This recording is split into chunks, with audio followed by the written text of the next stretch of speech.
Assalamualaikum warahmatullahi wabarakatuh. Jumpa lagi anak-anak ibu pada pelajaran prakarya kelas 7 dengan materi budidaya tanaman sayuran.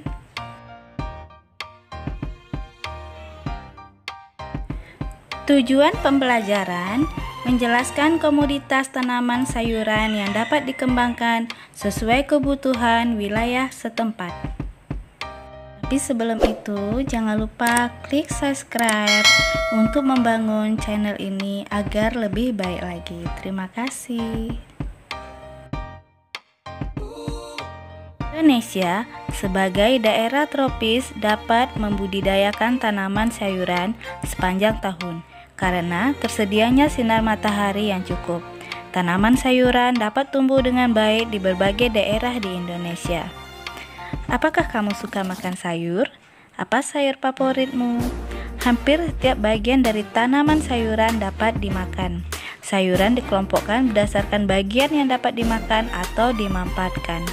Bagian tanaman yang dapat dimakan atau dimanfaatkan berasal dari daun, tangkai daun, umbi, batang, akar, bunga, buah, ataupun biji.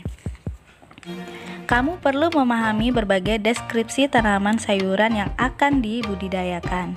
Hal ini penting sebagai informasi untuk menentukan jenis tanaman sayuran yang dapat dibudidayakan di wilayahmu. Berikut ini beberapa contoh tanaman sayuran. Contoh adalah tomat. Tomat merupakan tanaman perdu semusim berbatang lemah dan basah. Daunnya berbentuk segitiga. Buahnya hijau waktu muda dan kuning atau merah waktu tua. Tomat termasuk sayuran buah yang digemari karena tomat mempunyai berbagai manfaat, antara lain sebagai bumbu, lalap, makanan yang diawetkan seperti saus tomat, buah segar atau minuman seperti jus. Buah tomat juga mengandung vitamin A dan C. Kemudian bawang merah. Bawang merah banyak dimanfaatkan untuk bumbu. Selain dimanfaatkan sebagai bumbu dapur, bawang merah dimanfaatkan juga sebagai rempah dan obat. Kandungan minyak astrisinya dapat menyembuhkan beberapa gangguan kesehatan. Bawang merah dapat tumbuh pada tanah sawah atau tegalan. Panen bawang merah dilakukan saat udara cerah dengan umur tanaman 65-90 hari. Seterusnya adalah kangkung. Kangkung termasuk sayuran daun yang mudah dibudidayakan dan populer. Hampir setiap penjualan sayuran menjual kangkung. Kangkung dapat tumbuh dengan baik di daerah dataran rendah. Kangkung dapat dipanen pada hari ke-27 setelah tanam. Pemanenan dapat dicabut langsung atau dipotong dengan menyisakan buku batang. Setelah dipotong, kangkung dapat tumbuh dan dipanen kembali. Bayam merupakan tanaman dikotil yang memiliki sifat batang basah dengan bentuk batang bersegi. Sifat permukaan batang pada bayam licin beralur dengan arah tumbuh batang yaitu tegak ke atas. Berdasarkan panjang umur batang, bayam termasuk tanaman muda. Bayam cabut bisa dipanen pada hari ke-25 atau 30 dan seterusnya hingga semua selesai panen. Sawi adalah sekelompok tumbuhan dari marga Brassica yang dimanfaatkan daun atau bunganya sebagai bahan pangan, baik segar maupun diolah. Penyebutan sawi biasanya mengacu pada sawi hijau. Ada pula sawi putih yang biasa dibuat sup atau diolah menjadi asinan.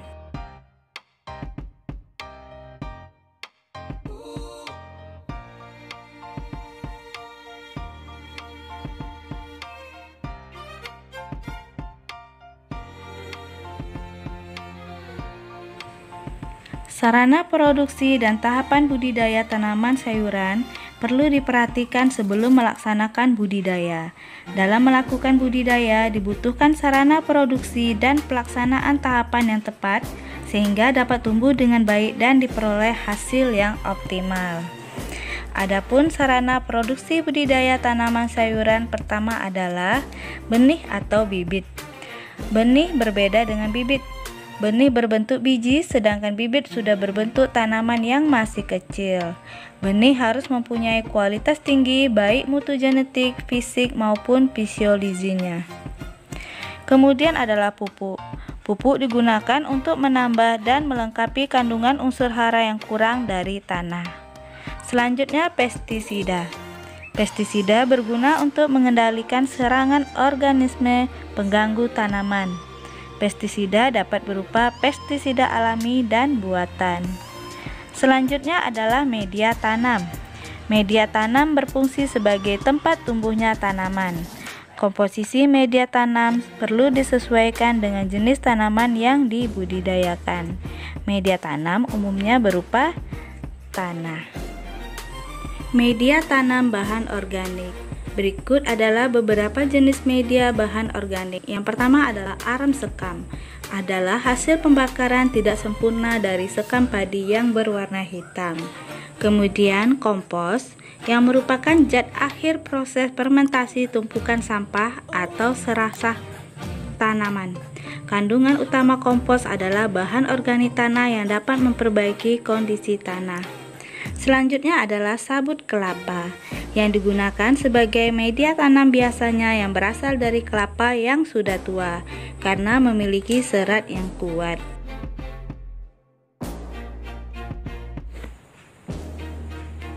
Tahapan budidaya tanaman sayuran mempunyai peranan penting dalam keberhasilan budidaya. Tahapan budidaya tanaman sayuran yang tepat dapat memaksimalkan hasil panen. Berikut ini tahapan budidaya tanaman sayuran secara umum. Pertama, pembibitan. Hal yang harus diperhatikan saat pembibitan adalah mengetahui syarat benih yang baik. Benih harus bersih dari benda asing, memiliki daya kecambah minimal 80% sebelum disemai. Benih diberi perlakuan agar pertumbuhan bibit lebih baik. Berikutnya adalah pengolahan tanah. Tanah diolah terlebih dahulu sehingga siap untuk ditanam. Tanah digemburkan dan diberi perlakuan agar sesuai dengan syarat tumbuh tanaman. Penggemburan tanah dilakukan dengan mencungkil tanah menggunakan cangkul atau garpu. Selanjutnya adalah penanaman. Penanaman dapat dilakukan dengan penyemaian atau tanpa penyemaian. Jarak tanam tiap benih atau bibit perlu diperhatikan agar tanaman memperoleh ruang tumbuh yang seragam dan mudah disiangi. Kemudian pemeliharaan. Penyiraman dilakukan agar tanah tetap lembab. Penyulaman dilakukan bila ada benih yang mati atau tidak normal. Penyiangan dilakukan untuk mengendalikan hama dan penyakit tanaman serta gulma. Pemasangan ajir atau turus untuk tanaman sayuran yang tumbuh merambat atau berbatang lemah. Dan terakhir adalah pemanenan. Tahap pemanenan dilakukan pada waktu yang tepat sehingga hasil panen memiliki kualitas yang baik. Perlakuan pasca panen perlu diperhatikan agar kualitas produk tetap terjaga. Tanaman sayuran memiliki kadar air yang tinggi sehingga mudah rusak atau busuk. Kamu telah mempelajari jenis, sarana produksi, dan tahapan budidaya tanaman sayuran secara umum. Hal ini dapat kamu gunakan sebagai acuan untuk observasi dan melakukan tugas yang telah diberikan. Cukup sekian materi dari Ibu. Sampai jumpa pada pertemuan berikutnya. Assalamualaikum warahmatullahi wabarakatuh.